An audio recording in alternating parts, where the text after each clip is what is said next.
ಮುಖ್ಯಮಂತ್ರಿಗಳು 62 ಕೋಟಿ ಅಂತ ಬೆಲೆಯನ್ನು ಕಟ್ಟಿದ್ದಾರೆ ಇವ್ರ ಜಮೀನಿನ ಬಗ್ಗೆ.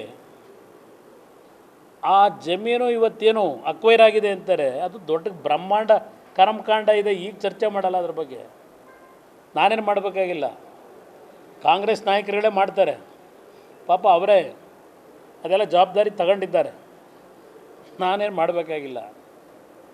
ಪಾಪ ಮಂತ್ರಿಗಳು ಹೇಳಿದ್ದಾರೆ ನೆನ್ನೆ ದಿನ, ಅದೇನೋ ಅವ್ರ ಹೆಸರನ್ನ ನೆನೆಸ್ಕೊಳ್ಳದೇ ಇದ್ದರೆ ನಮಗೆ ನಿದ್ದೆನೇ ಬರಲ್ಲ, ಏನೋ ಹುಚ್ಚಾಸ್ಪತ್ರೆಗೆ ಸೇರಬೇಕು ಅಂತ ಹೇಳೋರೆ, ಮೆಡಿಕಲ್ ಟ್ರೀಟ್ಮೆಂಟ್ ತಗೋಬೇಕಂತೆ. ನನಗೆ ಪ್ರಾಬ್ಲಮ್ ಇತ್ತು, ಹೌದು, ವಾಲ್ವ್ ರಿಪ್ಲೇಸ್ಮೆಂಟ್ ಆಗಬೇಕಾಗಿತ್ತು. ಈಗಾಗಲೇ ಚುನಾವಣೆಗಿಂತ ಮುಂಚೆ ಚೆನ್ನೈಗೆ ಹೋಗಿ ಈಗಾಗಲೇ ವಾಲ್ವ್ ರಿಪ್ಲೇಸ್ಮೆಂಟ್ ಮಾಡಿಸ್ಕೊಂಡು ಆರೋಗ್ಯ ಚೆನ್ನಾಗಿ ಇಟ್ಕೊಂಡು ಬಂದಿದ್ದೇನೆ. ನನ್ನ ಆರೋಗ್ಯದ ಬಗ್ಗೆ ಕಾಳಜಿ ಬೇಡ ಅವರಿಗೆ. ನಾನು ಎಲ್ಲೂ ಯಾವ ಆಸ್ಪತ್ರೆಗೆ ಹೋಗಿ ಚಿಕಿತ್ಸೆ ಪಡಿಬೇಕಾಗಿಲ್ಲ, ಅಲ್ಲೇ ಪಡ್ಕೊಂಬಂದಾಗಿದೆ ನಾನು.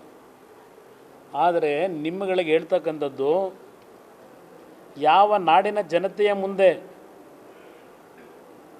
ಪರ್ಸೆಂಟೇಜ್ ಅಪಾದನೆಗಳನ್ನು ಮಾಡ್ತಾ ನಿರಂತರವಾಗಿ ಬರೀ ಹೇಳಿಕೆಗಳ ಮುಖಾಂತರ ಜನತೆಯನ್ನು ಕಾಂಗ್ರೆಸ್ ಪರವಾಗಿ ಓಲೈಸ್ಕೊಳ್ಳಿಕ್ಕೆ ಹೊರಟ್ರಿ. ರಾಜ್ಯದಲ್ಲಿ ಒಂದು ಒಳ್ಳೆಯ ಆಡಳಿತ ಬೇಕು ಅಂತೇಳಿ ಜನ ಬಯಸಿ ನಿಮಗೆ 136 ಸ್ಥಾನ ಕೊಟ್ಟರು. ಈ ಒಂದು ವರ್ಷದಲ್ಲಿ ನೀವು ಮಾಡಿರ್ತಕ್ಕಂಥ ಕರ್ಮಕಾಂಡಗಳು ಏನೇನು,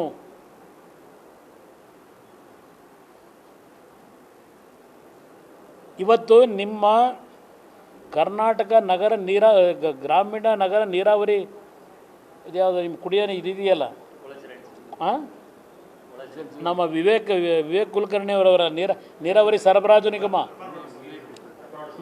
ಅರ್ಬನ್ ವಾಟರ್ ಸಪ್ಲೈ ನೀರಾವರಿ, ಹಾಂ, ಜಲಶಕ್ತಿ ಅಲ್ಲ, ನೀರಾವರಿ ಸರಬರಾಜು ನಿಗಮ, ನೀರು ಸರಬರಾಜು ನಿಗಮ, 24x7. ಇಲ್ಲಿ ವಿವೇಕ್ ಕುಲಕರ್ಣಿ ಏನು ಹೇಳಿಕೆ ಕೊಟ್ಟರು? ವಿನಯ್ ಕುಲಕರ್ಣಿ ಏನು ಹೇಳಿಕೆ ಕೊಟ್ಟರು? ನಾವು ಆಪಾದನೆ ಮಾಡ್ತಾ ಇಲ್ಲ. ಇದೇ ನಗರಾಭಿವೃದ್ಧಿ ಇಲಾಖೆಯಲ್ಲಿ ಬ್ಲ್ಯಾಕ್ ಲಿಸ್ಟ್ನಲ್ಲಿ ಇರ್ತಕ್ಕಂಥ ಇವರಿಗೆ ಬೇಕಾದಂಥ ಆಯ್ದ ಕಾಂಟ್ರಾಕ್ಟ್ರುಗಳು ಬೇಕಾದಂಥ ರೀತಿ ಸ್ವೇಚ್ಛಾಚಾರವಾಗಿ ಅವಾರ್ಡ್ ಮಾಡಿ ಲೂಟಿ ಆಗ್ತಾಯಿದೆ ಅಂತಕ್ಕಂಥದ್ದನ್ನು BJP ಸ್ನೇಹಿತರು ಹೇಳಿಲ್ಲ, ನಾವು ಹೇಳಿಲ್ಲ.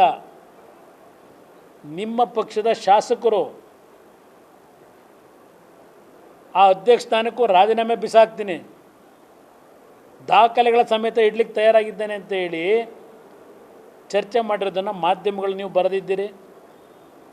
ಮುಖ್ಯಮಂತ್ರಿಗಳಿಂದ ಏನಾದರೂ ಇದಕ್ಕೆ ಕ್ಲಾರಿಫಿಕೇಷನ್ ಬಂದಿದೆಯಾ?